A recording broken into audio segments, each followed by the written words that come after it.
Hello, today I have a special guest star. Well, he's not that special, and well, still. Rob's here. He really wanted to talk about this episode. This is the episode, The Tales of Ba Sing Se. I call it 20 Stories from Ba Sing Se, because it reminds me of that Simpsons episode. Yeah, it very much has it was like 22 stories or 21 stories. 21, yeah, whatever it's called, yeah. And it very much has that feel to it. It's just sort of these, I don't want to say random stories. I mean, they're all connected to the characters, but I mean, no essential plot is being moved forward. And you were telling me this is your favorite episode, so why don't you say why it's your favorite episode? Well, put me on the spot, why don't you? Well, you're the one with the guest star. You're the one who's always going on your little plot synopsis. Well, no, I mean, but pretty much what it is, because there's not a whole bunch of plot in this one. It's little moments inside this city. There were two very bitchy girls who got what they deserved. Three, technically. Three. There was splashing. Lots of splashing. No. That sounds bad. It's like, there were three girls, and there was lots of splashing. And they got wet. Oh, we totally destroyed Avatar, this everybody. Show. Yeah, okay. Family picture. It's a family picture. This is my hands down. Unlike him, I've seen it all the way to the end. So this was hands down my favorite episode. Mostly for Iroh's story. I was gonna say it's the Mako. The others are all good, but that's like the centerpiece. Like if that wasn't in it, this would not be my favorite episode. But that one piece, hands down, is the best thing the entire show will do. I'm sorry I've just destroyed the rest of the series for you because you're like, oh, that's as good as it gets. Well, but no, I mean, and I really like the episode too. The rest of the show is really, really good. So I'm not. You've got lots of awesome stuff coming, but for me, I mean, this bit was it. Well, and it is funny because you were telling me a little bit about it. You're like, there's a scene in Iroh's part in this. Is it Iroh? Is that how you say it? I think it's Iroh. I always go the Japanese way of saying things, except for Mako, which should be pronounced Mako. But everyone said Mako, so we just said Mako, which we probably started. I'm tempted to say Iroh, but you could go Iroh too, probably. It's a fictional world. I always forget if it's Iroh or Iru. Anyway, the I uncle. always go Iroh, but okay. Iroh, So we got the uncle. Yeah, let's just do it. What I say. Let's do it the Zuko way. Uncle. So you got the uncle, and that is the best story. And it's funny because you were building me up a little bit to it. You're saying, man, the uncle's story in this, it's really, really good. And it's just like, I fucking dare you not to get a teardrop. Yeah, I was like, I dare you not to get misty-eyed. I dare you. And when it got to his story, I'm sort of watching and I'm like, maybe he wasn't talking about this episode. Maybe it was a different episode he was talking about. Well, and that's what I like is that it really throws you for a loop. And again, I think if this was to be in any other show, one would possibly look at the story and be like, oh man, well that was clumsy. It just shows him going through his day, all of a sudden a tearjerker ending. What? But I think it so much establishes what kind of character he is, that he can go through his day very peaceful, very well collected, and it's kind of like any other day. If anything, it's still a special day. It's his. Plus, it also had the mischievous character. My favorite little moment in there outside of the ending is when he's playing like some form of baseball or dodgeball or something with the kids. Earthbending ball, that was pretty cool. And he's just like, now we should fess up and then confess, and and then the Earthbender comes out or whatever, ready to kick their ass. He's just like, no, it's not that time. Now is not that time. Run. It's brilliant. Well, and I'm wondering if my guess is that was always the written story or what. I mean, I'm assuming Mako died obviously in the middle of doing the voice for this character. He died. From what I've read, it was somewhere. Because I mean, that's the thing about voice acting is you can do certain episodes out of order. I mean, you're just recording lines upon lines. So somewhere in the last 7 episodes of season 2. He died as he was recording the last 7 episodes. So I mean, the big question that I've never quite figured out is is everything in this tribute episode him? Well, or is there a replacement, or was somebody brought in to just spot check certain lines? I swear that somewhere in the second season they've gotten a different voice actor, or maybe just Mako's voice has gotten more clear. I'm not sure as it got closer to the end, but there are, and if it is a replacement, it's a fine replacement because it sounds very simple. It's like I'm saying to myself, is this him? The credits always say him. If you check the credits, season 3, they switch names. So all of season 3, I know for a fact, is someone else. No, but a lot of season 2, it's crediting him all the way, so I don't know at what point there was a switchover. It could very well be that, like, maybe 75% of his lines in this episode was Mako, and maybe 1 or 2 lines in this episode was someone else, and it worked that way through the last 7 episodes, depending how far they got. So obviously they have this memoriam, which I'm almost shy they didn't save it for the end. You know, that they had it in the middle. But then again, that sort of ties into his story, too. What better episode could you have done that with, though? Oh, no. That's what makes it so great. The end of the Tales of Ba Sing Se, why wasn't that the last story? Gotcha. But again, it could tie into how much...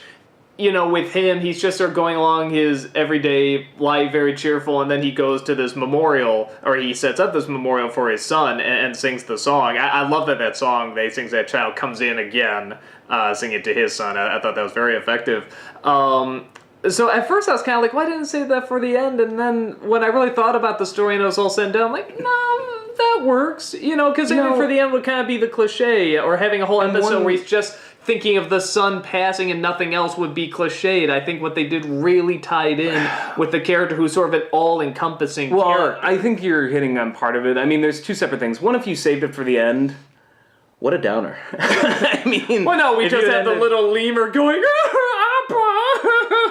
No, but I mean, there's still something cute about Momo. That's a little more... Crying over his lost friend. It's adorable. Lemur tears are the cutest. I subsist only on lemur tears. No, I think comparing those two, I still think Momo's is the fluffier story. So I think it was a way to just be like, okay, we're not going to end on this absolute, oh my god, moment. But I think part of it's that. I think by putting it in the middle, you know, you do have a little bit of a buffer zone, because if you had ended there and just for Mako and everything, you just would have been like, wow, like I need a stiff drink after that. I think the other thing is you just hit upon it, which is you don't realize this yet, and it's not a spoiler, because I think you're starting to figure it out by this point anyway, that he is basically the Sam in the Lord of the Rings story. In so many ways, this entire story circles around Uncle Iroh. Like, without Uncle Iroh, nothing would happen in this story. I mean, even, you know, already, if you think about it, what would have happened if Uncle Iroh wasn't there? The Avatar probably would have been captured, and, you know... Yeah, and Zuko... That influence that he has on Zuko wouldn't have been there, so it's... Or on Toph and stuff like that. As strange as it is, more than Katara, more than Aang, more than even Zuko... Iroh is the center of this entire story. Everything revolves around him, and it'll keep doing that as it keeps going, so... He is, when you take out whatever the 100 years element, I mean, obviously you have Aang in there, but Aang disappears for a while. Yeah, he's sort of the next to sort of come up and sort of start really setting things in motion, and yeah, that is true, everything sort of happens around him. So to put him in the center like that, he may not be dead center, but to not put him at the end, but still keep him somehow in the middle... I think works just fine for his character, because he's still a character that everybody's sort of floating around. You know, he is the one thing that seems to be connecting everybody together. Now, what did you think of the rest of the stories in this? I really liked them. I thought some were weaker than others. It's funny. I liked seeing Katara and Toph sort of bonding, and I thought that story worked. For me, that may have been the weakest of the set, though. Yeah, when it's all said and done, I'm like, yeah, that was fun, and, you know, they got to give the other, you know, bullies their comeuppance, but Which I enjoyed. I think you kind of need that as much as, Aang and everybody's all about, no, peace and love, and we got to find out, Well, all of them, they're still, that's the thing, they're still kids. And I think that would be a kid reaction, which is, they don't kill them, they don't really injure them, but we're totally just going to drop them in the water. Yeah, no, they just ruin their clothes and stuff, I mean. But, and honestly, I think there was a great anti-bullying message in there, which is, they're picking on a blind girl. Who does that? What the hell is wrong with you? For me, watching it, I actually surprisingly really liked the Toph and Katara story. I was actually really shocked. I did too. I'm just saying, for me, out of that set, I thought maybe it was the weakest. The ones that didn't grab, there's only two that didn't grab me. And they're fine. I mean, there's nothing wrong with that. They just didn't grab me as much. One was Aang creating the zoo. Which was clever, but just sort of. I liked it as another example of something about the Toph story. Yeah, finding a way around. Something about the Toph story and Katara and Yori sort of know the rough past they had, and it's such a good, genuine connection that you feel like something happened there, something has moved forward. And the same thing. The same thing with Zuko and the. I loved his story. Again, you feel like something has move forward, that he can lower his defenses, even if it's just a little bit. And it is a little bit. He has those mixed feelings at the end. It shows, too, how Iroh is trying to push him into being normal. He's trying to get him to be a teenage boy, yeah. To accept the fact that, you are no longer a prince. Make your own destiny. We're in a tea house in the Earthbender Kingdom. Deal with it. That's basically his whole shtick, and so he's trying to push him into it.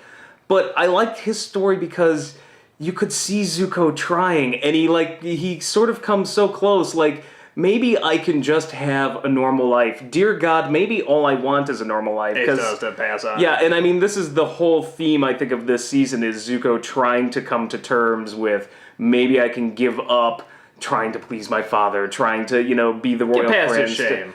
Yeah, and, to see him conflicted that way and come so close, and yet he still feels like, no, he's like, God, I can't do it. And I like that, the uncle asks, how did it go? How was how'd your date go? And he slams the door, and then he opens it up again and says, it was actually kind of nice, and closes it. So it's that nice mix. It's that nice mix. It was nice, but I don't want to admit it. I forgot about the Sokka one, actually. That one was so short. I like the Sokka one, too. I liked it. Again, I don't feel anything was moved forward, but I liked it. The one part where I was like, okay, shut up, is when I'm watching this and I'm saying, okay, this is obviously like a rap battle back then, except with poetry. And, well, you can make an argument rap is poetry, but... It was, I will say but this, at the very end, it's like they start doing the rap music, and I'm like, oh, shut up! And they don't do it for long, but I'm just like, oh, come on. But I like as soon as he came in, he accidentally makes... so 2005 or something. I like as soon as he comes in, he accidentally makes a poem, and then the teacher sort of shows he's not really anything, it was by accident, and then he keeps going, and he's good with it, and it was a very smart scene, but I like how they immediately drop him as soon as he makes a mistake, and apparently there's like a bodyguard in this poetry school that can toss him out. I just like any episode with Sokka because... Everyone else, and I forget if this has been addressed yet where you are, but if not, I don't think it's a spoiler, but at some point in the series, there's a moment where he's like, everybody's so cool but me! I can't waterbend, I can't earthbend, I can't do anything, I have a boomerang, that's it, and... So I love any chance the writers throw at us to be like, let's give Sokka a moment. It may not be proud, it may not be the greatest. Well, he's been having a lot of moments recently. Yeah. He's sort of become like the crazy idea guy, which and even he is totally welcoming. Well, and this was an example, I think, of, and this is where I think the writing is really clever, because even in what seems like a filler episode, it gives us character, because it tells us this is what he's best at. He's thinking out of the box. He's thinking on his feet. It's just a poetry slam, but it's something that he's surprisingly good at because he has to just... He's usually... think on his feet, He's usually good at the stuff he has no idea he's actually good at. Yeah. And never thought of trying. He's great at making shit up as he goes, and that's why I thought the poetry slam was such a great story for him. It's like, yes, this is his skill set. I make shit up as I go. And then the Momo story, I'm not sure what... It looks like he's looking for Appa, and he comes across these other little panther, whatever they are, and he helps them out, and they take the fur and lead him to, I think it's a footprint, I think is what it is. Somehow there's only one footprint, like maybe he fell or something. And I guess he's supposed to sort of be missing him. I'm not sure how there's only one footprint there. Or it's hard to gather the size if you like fell over or what, but I'm like, did I read that right? That it's an area where Appa used to be, and Momo feels bad and sits there. Is that what's going on there? Yes. Okay, I want to be sure. How you couldn't pick up on that, I don't know. Well, because there's only one footprint. I'm like, shouldn't it be like 3 or 4 or something? It was a muddy patch. There were bricks everywhere else. But just in that one little area, there's a big pile of mud. I don't know. It seemed like there should be more footprints. All will be explained after Appa's Lost Days. That always seems to be the thing. It's always like, oh, it's just, wait. And so I'm trying to do that. I'm trying to be like, but it's like almost the show makes it really tough to give criticism because it's like, oh, it'll come in later. Oh, it'll come in later. I'm actually hard pressed to think of goddamn genius show. Yeah, I'm really hard pressed to think of things that don't come back. There may be 1 or 2 things I'm like, yeah, I guess that really didn't come back, but pretty much like almost everything you've brought up, I'm like, yeah, that comes back, that comes back, that comes back. And I know I don't think you're not reading the comments, are you? Because there's spoilers all over. No, every once in a while. I'm telling you guys right now, if you're posting comments like, oh no, Doug, just you wait, this is, he's not reading them because you guys are spoiling it. The only thing I ever see is actually just that, just wait. So it's like, I've sort of learned, okay, that's like the thing. I have passed on the message as well, just wait. So you guys can keep typing that all you want, but, he gets it. I'll wait. Yeah, but no, all of that will be explained, and that's a dark episode too. What, the next one? Show. Yeah, Appa's Lost Days. I keep saying it's supposed to look like Appa's Last Days. Like, we're supposed to go, oh no! But, I'm sorry, not Last Days, Lost Days. Oh, no, you said Lost. I'm saying it's just supposed to look like an A. Actually, now I'm just realizing why. Actually, that makes sense now when I'm thinking about the way they set up these stories. Of course Momo's would be last because that leads directly into the next one. Oh, there you go. If you really throw all these stories together, that leads directly into the next one. I think being a little more lighthearted with Momo is good because Appa's Lost Days. Oh my god. Oh my god. Shit gets real. Particularly if you're a bison. So, I would say that...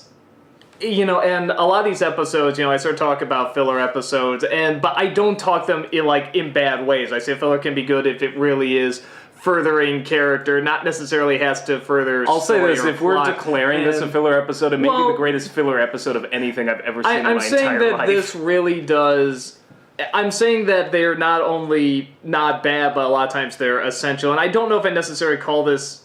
I might call it a little bit of a filler, but...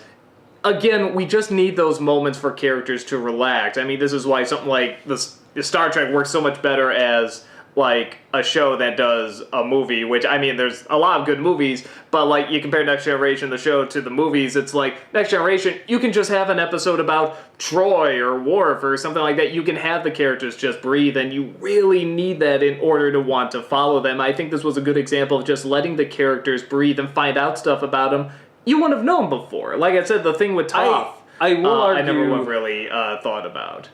I will argue this. Toph, Sokka, Katara. Yeah, Katara. Even Zuko's, I think, is a little more necessary. You could argue, I think, in this episode that could quite possibly be filler. Really good filler, but you could argue, you could have found a way to maybe incorporate that into a main plot line elsewhere. Momo's story, you couldn't. That actually is advancing the plot, and you'll find out why in the next episode, but Iroh's story, no. I don't think there's anything filler about that at all. I think once you see the whole thing put together, the entire series, and you look back at this episode, you will realize that if you were to ask somebody, or if somebody was to ask you, what is Avatar about? If somebody were to ask me that, having seen the series, I would say watch the whole thing, but when you want to get down to what Avatar is about, watch that episode, particularly Iroh's story. Like, his character and what he does basically is what the entire show is about. I mean, when you get down to it, it is a non-violent anti-war message the whole way through. Oh, spoilers! No, I'm kidding. Yeah, because that gives something away. Yeah, I mean, he encompasses the soul of the story, and basically, I don't even know how to define this. It's just he is the story. Like, the funny thing is, for a show that has so many kids in it and revolves around kids, he basically is the center on which the story spins around, and he is the only adult, because if you look at the show for the most part, most of the adults tend to make mistakes, or most of the adults tend to be douchebags. You'll even find this out, about people Aang idolizes. You'll look at it and be like, like kind of expected more out of the adults in the room. He is the only adult who is at a stage, I think, in the game of this show who basically is on the same level as the rest of the kids. Well, and he has sort of the childlike innocence, too. Yeah, he has the childlike innocence, and he is the only adult that, sets himself apart from the rest of the adults. And that's why I think this is such a powerful episode for him, because up until this point, I was pretty much like, this is a good show. I mean, this is a really, really, really good show. This episode, and that bit in this episode in particular, was the point where I went, okay, this is not a really, really good show. This is one of the greatest shows I've ever seen. And that did not happen until this episode. And as great as the rest of the series is, I'm not sure it had a point that it was ever quite as good as that one moment again. It's like, this is the heart and soul of the whole series right in this episode, which is why I think it's the best. Well, so it is.